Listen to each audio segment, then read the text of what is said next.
Nobel Prize-winning economist Adam Marx is here with us to talk about the economic issues that university graduates would face when trying to start families.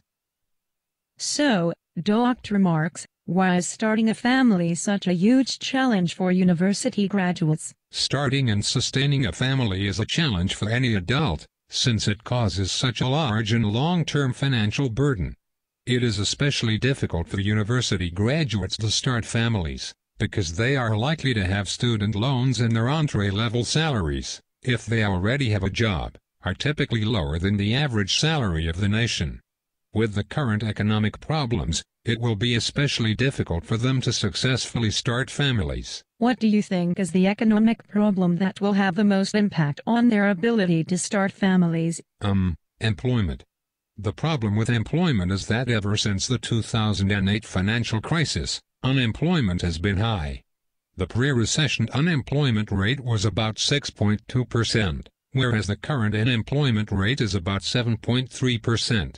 This is mainly due to our slow recovery from the recession, meaning that economic activities are still much lower than the pre-recession level, and that businesses do not have a large enough demand for them to need more workers. The public sector has also been laying off people because of the tight government budget. There's also some structural unemployment, meaning that some businesses need more workers but the unemployed workers are not qualified for the jobs. For example, many skilled workers in the manufacturing industry cannot find jobs because their skills simply are not demanded. This will severely impact the university graduates, because this means that it will be more difficult for them to find work and have a source of income.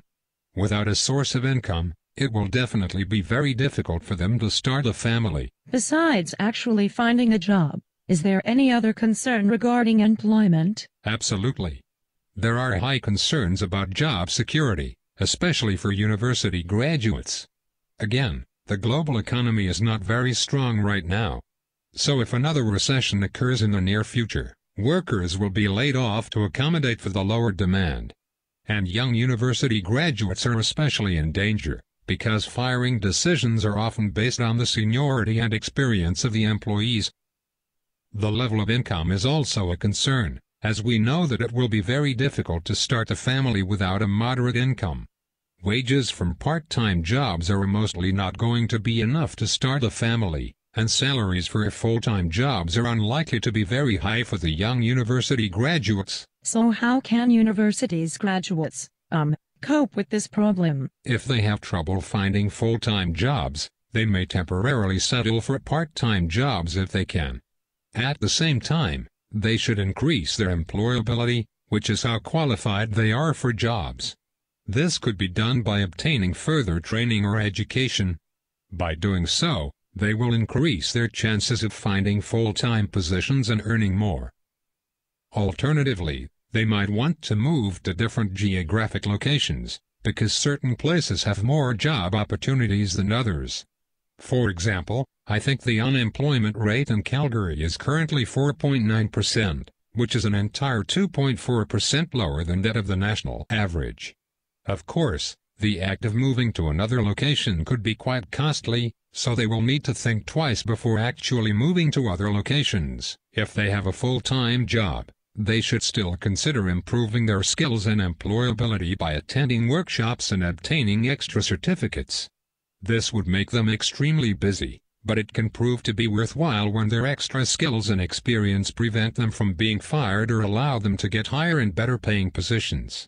And of course, they need to work hard and perform well for them to have better chances of not being laid off during bad economic times. Also, they should consider saving money as early as possible. The savings could be used to cover the many costs involved with starting a family, and would allow them to sustain themselves if they become unemployed. Unfortunately, this leads to the paradox of the thrift, where if a large group of people all save money, the economy gets weaker because no one spends. However, on an individual basis, this would probably be the best course of action because of all the economic uncertainty. So, besides problems with employment, what other economic issues should young university graduates be aware of? One other very important issue is with commodities and resources. When we say that a good is a commodity, it means that the market treats it the same regardless of the supplier, because there is no way to differentiate the product. Commodities include many cash crops such as rice, wheat, and soybeans, as well as resources and raw materials such as crude oil, coal, and iron ore. Commodities are very important, as they are often used as inputs to produce other goods, and our survival is directly dependent on the food. However, their prices have been increasing due to a limited supply and a growing demand. There is only so much fossil fuel to produce natural gas, crude oil, and coal, and only so much farmland to grow food. With a limited supply but a growing demand from developing countries such as China and India, the prices naturally go up. Are there other factors that are driving up commodity prices? Speculation has also been driving up commodity prices, especially oil prices. Speculation is basically when investors make bets on the future price of a commodity.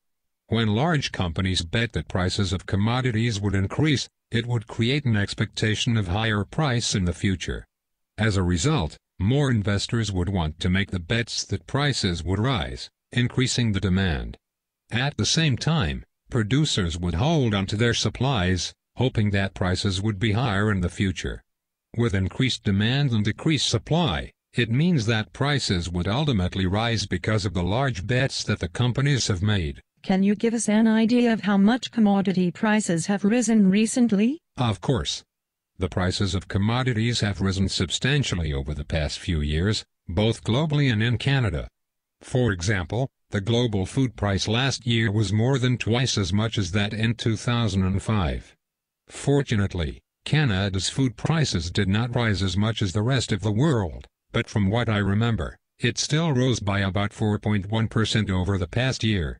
The price of gasoline for Canadians has risen by 8.7% over the past year, and the total cost of energy, which includes gasoline, natural gas, electricity, and other kinds of fuels, rose by 7.2%. Are these trends likely to continue in the future?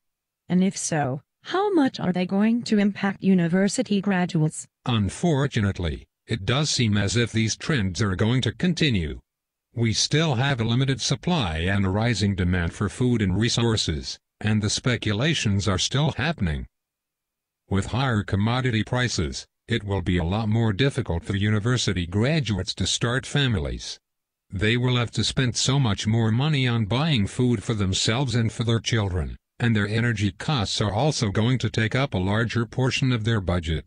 In addition, rising energy prices can increase the cost of transportation, which would make consumer products more expensive. With so much more spending on the day-to-day necessities, it's going to be a lot more difficult for them to save up for their children's education and to pay their mortgages or rents. So how can university graduates cope with these issues when they start their families? With rising gasoline prices, it will be especially important for them to use fuel-efficient vehicles.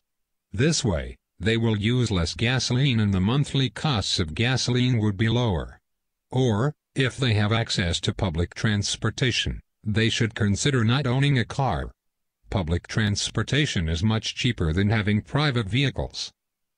Also, they should try to rent housing units that have utilities included, if they are not homeowners.